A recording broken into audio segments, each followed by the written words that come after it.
Les vraies voix Sud Radio, 17h-19h, Philippe David. Retour des vraies voix avec Philippe Billiger, Françoise Degois et Sandrine Pégan. Oui. C'est l'heure du grand débat du jour. Les vraies voix Sud Radio, le grand débat du jour.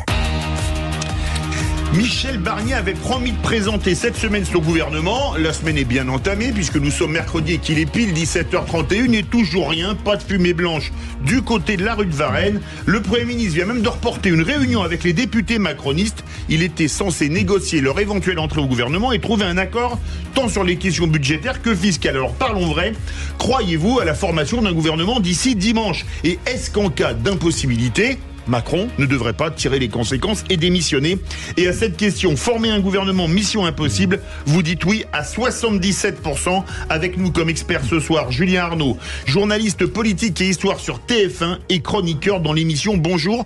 On fait un tour de table rapide et on vous donne la parole parce que de toute façon, ils vont vous couvrir de questions. Philippe Billiger, mission impossible? J'espère que non, tout de même, mais on commence à battre des records de lenteur. Le Premier ministre, la composition du gouvernement qui n'est pas encore là, et probablement, je ferai un pari sans doute stupide, ça durera bien après dimanche. Ce qui me frappe, c'est que la dissolution induit en permanence des effets catastrophiques. C'est comme si le poison qui avait été instillé par Emmanuel Macron, par cette décision absurde, continue d'engendrer des effets qui font tourner la politique cul par-dessus tête. Et en même temps, je me dis, je serais Michel Barnier, au lieu de m'abandonner en prétendant consulter et dialoguer de manière respectueuse avec le président et toutes les forces, sauf la gauche et l'extrême gauche, je trancherais. Au fond, il s'abandonne avec une sorte de volupté à du dialogue stérile, à des consultations sans aboutissement, et au fond, comme si en réalité, il préférait discuter les jeux d'appareil plutôt que trancher et choisir des ministres pour leurs compétences. J'ai dans la tête, pardon, je suis trop long, je me dis, en réalité, s'il voulait choisir quelqu'un pour la santé, il aurait dû prendre Philippe Juvin. Ça prend 5 minutes. Il est dans les tuyaux. C'est réglé. Oui, voilà. Moi, je pense d'abord que c'est pas des discussions inutiles parce que c'est la quadrature du cercle. Il est obligé de faire ça, Michel Barnier. Alors, en plus, il y a ce qu'on voit et puis il y a celle qu'on voit pas, les coups de fil qui passent. Et croyez-moi, les téléphones chauffent. En gros, même si vous avez eu votre carte OPS pendant une semaine dans les 20 dernières années, vous avez une chance d'avoir un coup de fil de Michel Barnier parce que le problème de Barnier, c'est que son gouvernement, pour le moment, c'est le bureau national, si tu veux, des Républicains réduit aux acquets. Hein. Donc personne n'y va. En une seconde, moi, ce que je trouve très troublant aujourd'hui, c'est l'accélération visible de la dégradation des relations entre Michel Barnier et Emmanuel Macron. Jamais je n'ai vu un Premier ministre nommé depuis 15 jours, dont le gouvernement n'est même pas nommé, exprimer publiquement ses craintes sur les deniers publics. Ça veut dire qu'il envoie aussi aux parlementaires que les lettres de plafond qu'il retient, c'est pas sa faute, c'est absolument la faute d'Emmanuel Macron et du directeur général du Trésor. C'est ça aussi qu'il envoie. Il se dédouane en disant « je n'y suis pour rien, je ne connais pas la situation budgétaire ». Moi, je n'ai jamais vu, si vous voulez, une prise de parole comme ça. Mon sentiment est quand même que le torchon brûle à vitesse accélérée entre Macron et son Premier ministre. Sandrine Pégan. Alors, on parle de ce futur gouvernement, le Mirage. Oui. Ça, hein, oui, bien évidemment, le Graal. Non, je pense que sincèrement pour M. Barnier, c'est un vrai défi pour lui, puisque donc il veut ouvrir le plus possible son gouvernement. Il faut concilier les contraires. Il faut satisfaire une opinion publique quand même qui est lepénisée. Et c'est sûr que je pense, peut-être que c'est à tort, qu'il faut donner le sentiment de faire du neuf avec du vieux ou de ne pas faire du neuf avec du vieux. Bon, à voir. Mais bon, je trouve que c'est un vrai défi. Mais il avait dit la semaine dernière, il avait dit que je consulterai et je ferai les choses avec soigneusement et méthodiquement. Là, en tout cas, c'est le cas. Vous avez été la plus courte, bravo, alors que vous êtes la plus novice. Julien Arnaud, est-ce que quelque part le terme quadrature du cercle a été utilisé? Je crois que c'est Françoise Degois qui l'a utilisé. Est-ce que là c'est même plus la quadrature du cercle, c'est même plus le Graal, c'est vraiment quelque chose aller sur Mars. C'est le Loch Ness en fait, tu vois, c'est le truc qui existe pas. C'est un mix entre le Loch Ness, l'Arlésienne, Mission Impossible, on peut citer plein de choses. Je suis d'accord avec Françoise sur le côté Michel Barnier a raison de prendre le temps. C'est vrai, il y a un constat et il doit faire un état des lieux de la situation, même si des rapports, on l'a vu sur l'état du déficit, des dépenses de la dette, il y en a eu pléthore et donc voilà, il a quand même quelques éléments en main. Après, la difficulté, c'est effectivement, issu des Républicains, un parti qui a pas gagné, qui a perdu les législatives anticipées. Dans les ministres potentiellement restants démissionnaires, ils sont plus ou moins tous issus du parti Les Républicains. Dans ceux qui veulent entrer, ils sont issus du parti Les Républicains. C'est un bureau national LR, UMP, même RPR pour certains. Je suis d'accord avec vous. Quand ils consultent, ce sont des anciens. Et même UDR, parce que Barnier a dit c'était même pas encore le RPR. On peut remonter, effectivement. Ouais. Quand ils consultent, c'est un certain Jean-Louis Borloo qui passe 1 heure à Matignon. Les idées qui sont sur la table, on nous dit, tiens, le grand emprunt, ça nous remet aussi du côté de Nicolas Sarkozy. Donc on peut dire que voilà, il n'y a pas vraiment d'idées nouvelles. Aujourd'hui, Michel Barnier, son problème, c'est la gauche, car s'il doit offrir un portefeuille, un ministère, il faut le négocier, il faut qu'il y ait un prix. Mais les gens qu'il rencontre, ils lui disent, bon, ok, monsieur le Premier ministre, ok, j'accepte, mais je suis là combien de temps ? Je peux pas vous le dire. 1 mois, 2 mois, 3 mois. C'est trop aléatoire et avec une échéance trop petite pour dire banco pour qu'un socialiste, qu'un élu qui a eu sa carte ou qui avait sa carte tape dans la main du Premier ministre aujourd'hui. Vous voulez réagir? Vous pensez qu'on n'aura pas de gouvernement d'ici dimanche? Ou vous pensez que oui? Et qui voulez-vous voir à quel ministère? On attend vos appels au 0826 300 300. Le problème n'est pas simplement la durée, Julien. J'entends ce que vous dites. C'est un des éléments. Il y a un des éléments, mais la réalité, c'est tout simplement le programme. Parce que vous avez des gens. Comment voulez-vous, quand vous avez été élu, je sais bien qu'il y a plein de copains à moi, députés, un nouveau Front Populaire qui sont contactés, mais comment voulez-vous aller dans un gouvernement qui va prolonger la politique d'Emmanuel Macron, qui va probablement la durcir? Et c'est ça le combat avec Emmanuel Macron. Macron ne veut pas augmenter les impôts. Barnier est en train de nous préparer à une augmentation massive. Comment voulez-vous que Marine Le Pen vote avec la base sociale un budget? C'est impossible, elle va être obligée de le lâcher.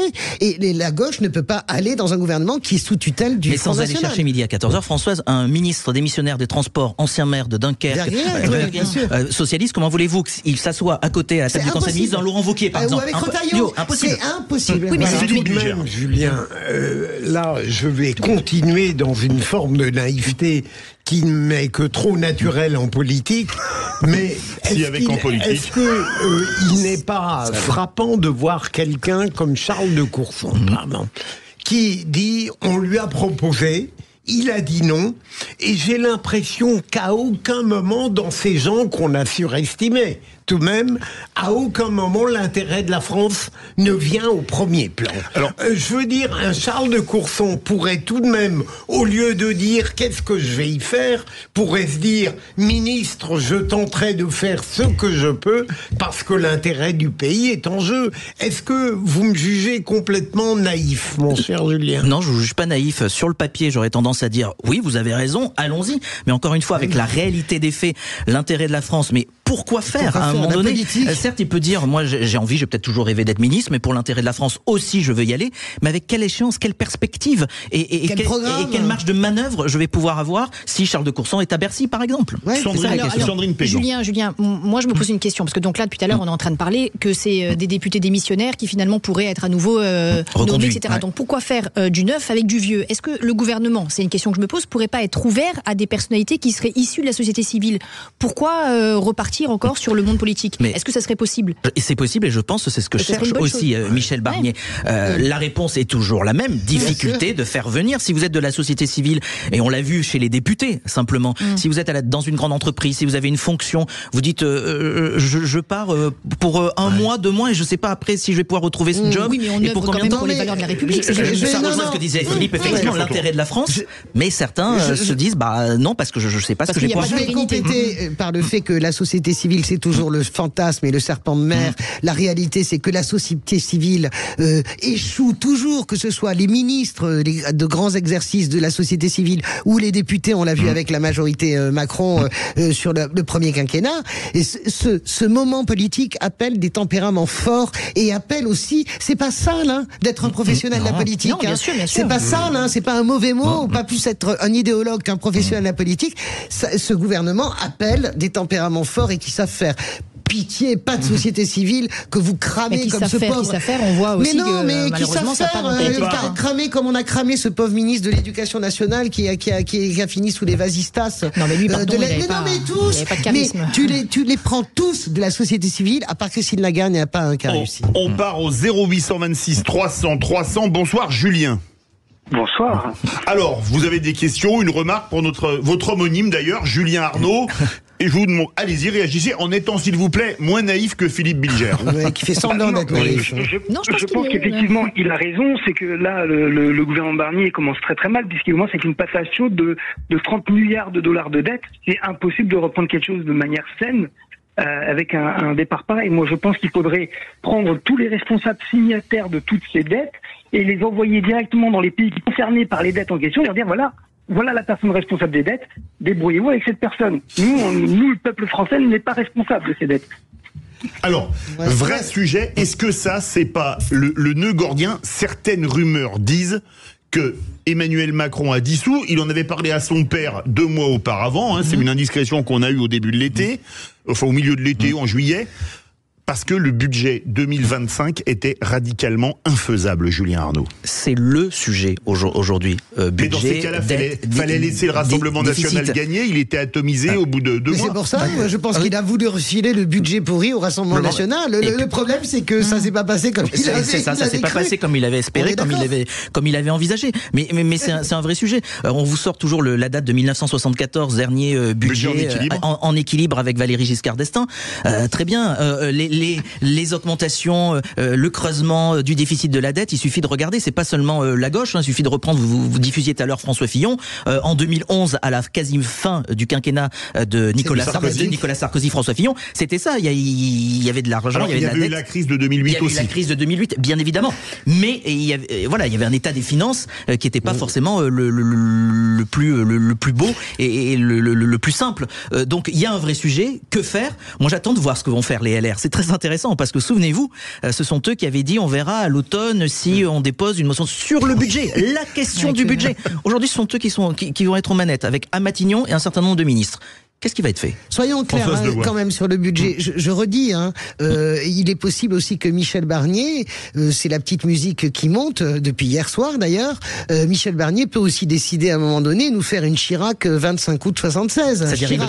C'est-à-dire Chirac 25 août 76. Il fait une conférence de presse. Je n'ai pas les moyens nécessaires de ma politique. Je veux dire, je ne pense pas. Je fais pas de la politique fiction. On n'est pas là pour faire des séries de Netflix. Mais la réalité aussi, c'est qu'à un moment donné, si Michel Barnier se cogne au refus d'Emmanuel Macron de faire ce que lui pense nécessaire pour redresser les comptes du pays, et au refus, maintenant, on pensait qu'il aurait des problèmes avec qu'il fallait acheter la gentillesse des lepénistes, mais en réalité, le problème de Barnier aujourd'hui, c'est d'acheter la gentillesse des macronistes. Voilà. Et ça, c'est un problème. Est-ce que moi, je n'ai pas trouvé l'attitude d'Emmanuel Macron absurde quand il refusait de faire venir le nouveau Front Populaire en disant il sera renversé dès le lendemain. Mais est-ce qu'au fond, s'il avait respecté, selon certains, cette majorité, est-ce qu'on ne serait pas aujourd'hui dans de meilleures conditions, au moins politiques? Politique, certainement, qu'il y aurait un respect, ou certains emploieront le terme de légitimité des urnes et politiques, mais c'est ce que disent certains macronistes aujourd'hui. Ils disent, mais si Emmanuel Macron avait laissé une personnalité du nouveau Front Populaire, alors qu'elle soit issue du Parti Socialiste ou des Insoumis, on aurait vu, motion de censure ou pas, si le gouvernement tombe, et après, il pourrait être aujourd'hui avoir de meilleures conditions. Peut-être qu'on serait dans la situation avec un Michel Barnier à l'heure actuelle, mais le récit, le scénario au préalable n'aurait pas été le même. Oui. Julien, par rapport au scénario dont faisait état Françoise, est-ce que vous le voyez, Michel Barnier, démissionnaire? Est-ce que vous ne pensez pas, au contraire, qu'il est plutôt déterminé et qu'il a envie de montrer de quoi il est capable? J'ai pas dit qu'il est démissionnaire. Non, mais que moi, je pense qu'il fasse comme Chirac 76. Voilà, que face au refus de Macron, qu'au bout d'un moment, il se dit voilà, je n'ai pas les moyens de ma politique et du coup, je démissionne. Est-ce que vous le voyez? Moi, j'ai pas le sentiment. Je pense qu'il est déterminé. Alors, tout son entourage vous referont la métaphore et l'image du montagnard qui gravit, il y a l'Himalaya, il fonce. Il va y arriver. Mais c'est dans son trait de caractère. Et effectivement, c'est la petite musique qui montait. On en discutait avec Françoise en dehors tout à l'heure. Certains ce soir se disent tiens, et si Michel Barnier allait dire moi je peux pas. Voilà, simplement, Monsieur le non Président, possumus, je ne peux non pas. possumus. Je ne peux pas, je n'y arrive pas. Donc, la suite. A priori, Michel Barnier a rencontré il y a quelques instants le président de la République. Michel Barnier, vous disiez qu'il a annulé une réunion avec les macronistes, avec Gabriel Attal, qui a annulé sa réunion avec les Républicains, qui devait rencontrer à 18h pour la 4e fois, fini aussi, et donc il, normalement s'est entretenu avec le président de la République. Est-ce que ça va accoucher de quelque chose? Est-ce que tout va s'accélérer et finalement la date de dimanche soir sera respectée ou avancée? On verra, mais en tout cas on sent qu'il y a quelque chose quand même qui peut se passer. Julien Arnaud, une dernière question, il nous reste une minute. Si jamais ça échouait, pas de gouvernement Barnier, est-ce que quelque part, au bout d'un certain temps, Emmanuel Macron ne devrait pas se poser la question du fait qu'il reste ou pas à l'Élysée? Non, il se tournera vers la social-démocratie. Il se tournera vers la social-démocratie. Il a déjeuné avec des parlementaires et en étant un petit trou de souris, il n'avance pas cette idée du tout de la démission. Il y a une deuxième cartouche, hein, voilà, c'est-à-dire qu'il fait la chose à l'envers, c'est-à-dire qu'il repart vers la social-démocratie. Mais si la deuxième cartouche marche pas?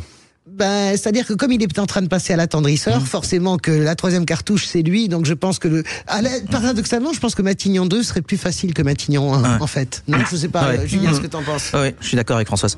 Merci beaucoup Julien Arnaud, journaliste politique et histoire sur TF1, chroniqueur dans l'émission Bonjour. Julien, vous restez avec nous. Julien Arnaud, est-ce que vous connaissez le qui c'est qui l'a dit? Oh mon Dieu. Alors c'est le quiz politique le plus évolué, il vient de rentrer dans les examens d'entrée en civilisation française à Harvard via les Stanford. Je suis obligé de rester pour écouter. Bon, bah, écoutez, vous restez là, je peux vous dire que c'est du très lourd. Et Julien, préparez-vous. Vous allez gagner. Non, on fait que les grandes écoles.